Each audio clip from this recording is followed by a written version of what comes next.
So, I recently finished an epic 8,000 plus mile road trip across 14 states, all the way to the West Coast with my dad. And yes, we did it in my Supra. Now, I know what you're thinking. A Supra isn't exactly your typical road trip car, but I've always wanted to take it on a journey like this. Growing up, I've been on plenty of road trips, but I never really took the time to soak in the views or record the sights the way that I did this time around. We saw everything from desert sunsets to winding mountain roads, and it was breathtaking. But honestly, what made it even more special was sharing these moments with my dad. Creating these moments with him, driving through states we'd never visited before together. It's something that I'll cherish forever. We also met so many incredible people along the way.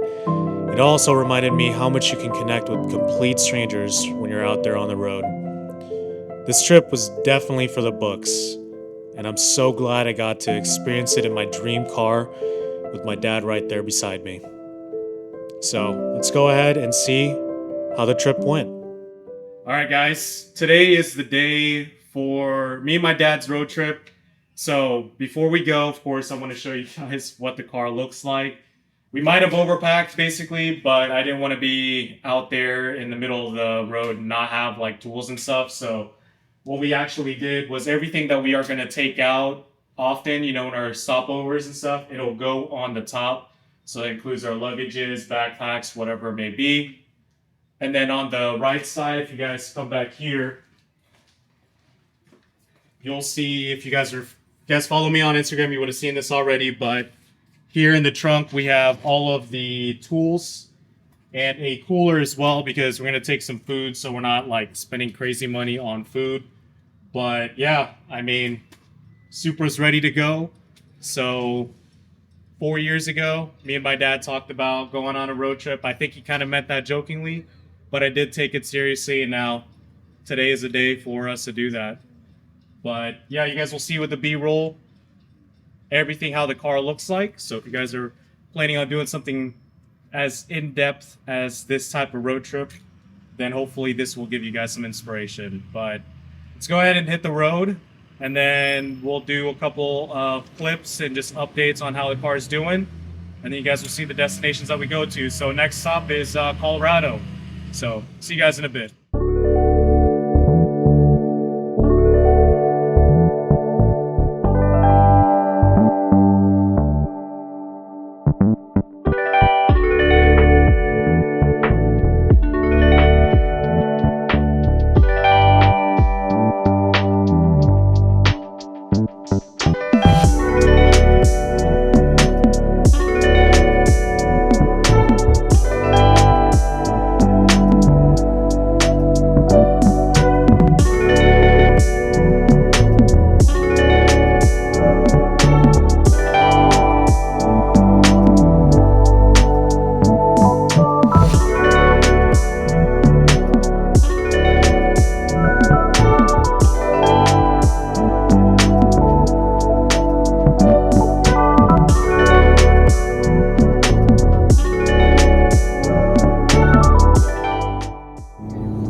Okay guys, we are driving. We just entered Kansas not too long ago, so hopefully you guys can see outside here is just a bunch of windmills. Really nice and peaceful drive so far. My dad's behind the camera. No complaints from him. Wind noise is minimal. Car's running pretty great. Right now, I think whenever I last checked, we're getting 27 miles per gallon. So the car fully full, but no offense to you guys that are watching in Kansas, there's really not much to show here. So the clips here in Kansas is going to be pretty minimal. We'll of course show you guys the scenery in the nice area once we cross over to Colorado. So this stretch of the highway is going to be a little bit long. So we still have 8 hours left right now. 610 miles on our way to Fort Collins, Colorado. So we'll continue chugging along here and update you guys along the way. So see you guys in a little bit.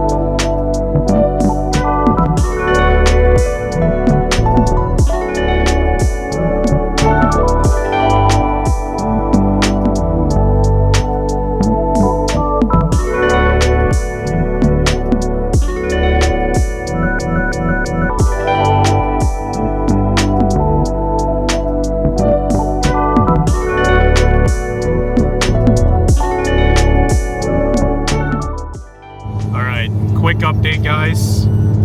Still here in Kansas. I don't know if you guys can see this. Freaking Kansas, bro. Note to self. Well, I mean, I've been doing this pretty well, I would say. But just be careful if you guys are gonna be behind semi-truck. Just leave some extra distance. Because almost 4 years, 76,500 miles, finally happened. Finally happened. It's just a matter of time, but it is what it is. We'll keep chugging along.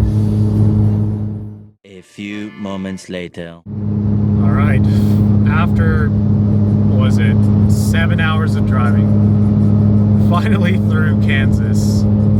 So 220 something miles left until we get to Fort Collins, Colorado. So let's knock this last part out. We'll get some much needed rest and we'll do a recap of how today went. So you guys will time travel while we still do 3 more hours. So see you guys in a bit in Fort Collins.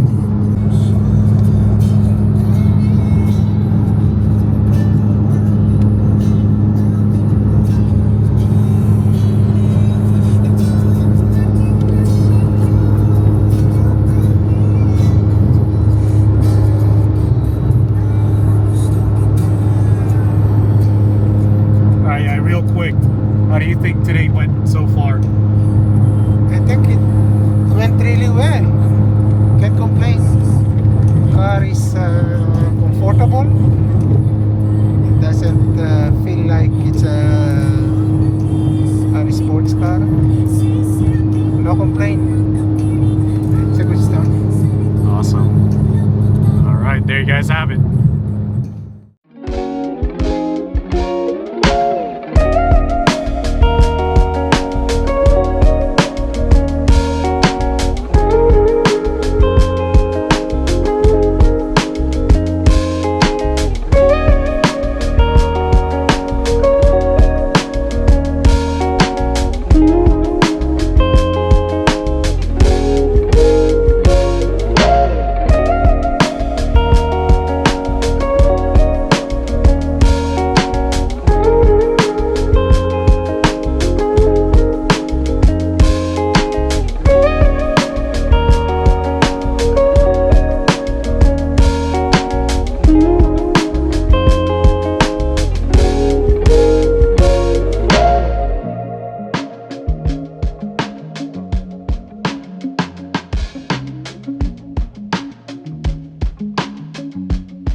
All right, guys. Ooh, late night.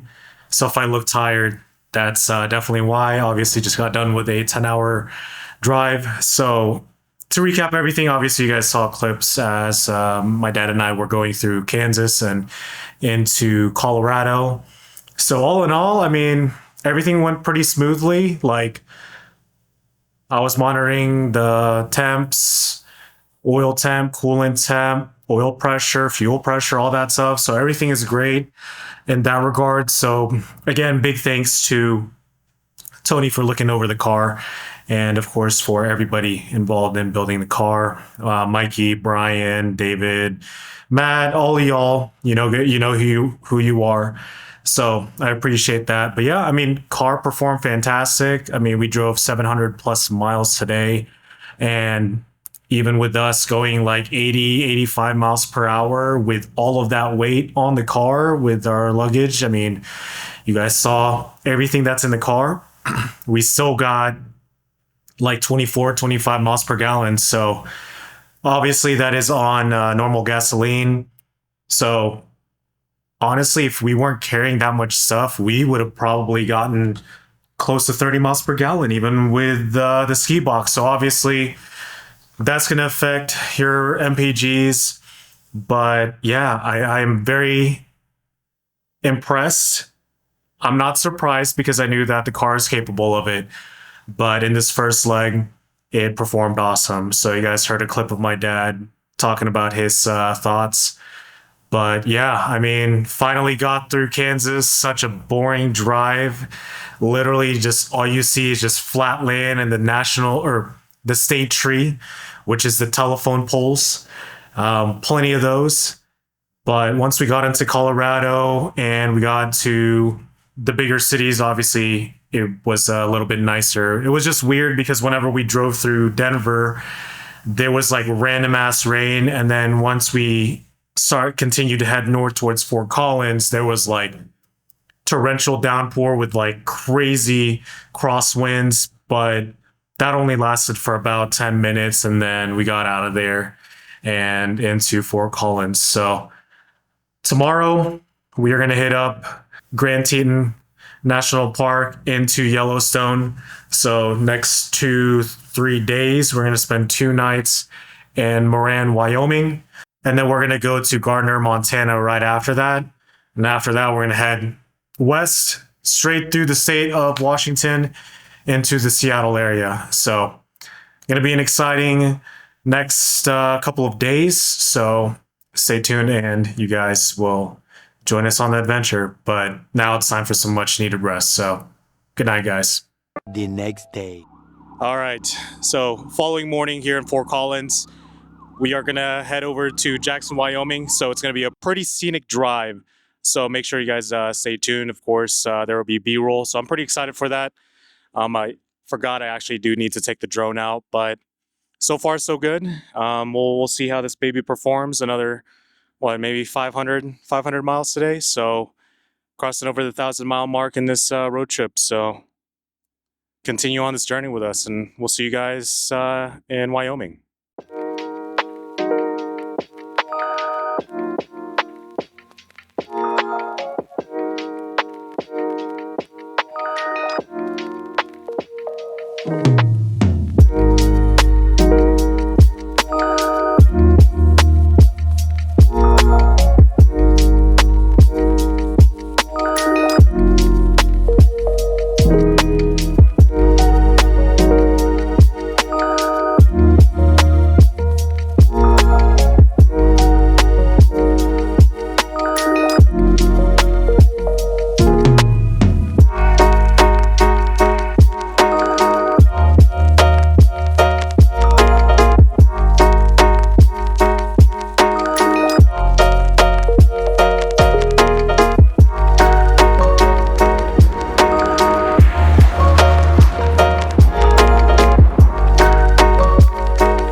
So for this previous couple of clips that you guys saw in the previous section, that was actually part of 287 transitioning into I-80. And then once we get to Rock Springs, then we went north using 191. So a little crazy, just backstory. You guys saw the smoke. So I believe that was due to some of the wildfires that was occurring whenever we were doing this road trip. Just blew all the smoke in that valley. So that was a stretch of 191 from Rock Springs all the way, I believe, until Boulder.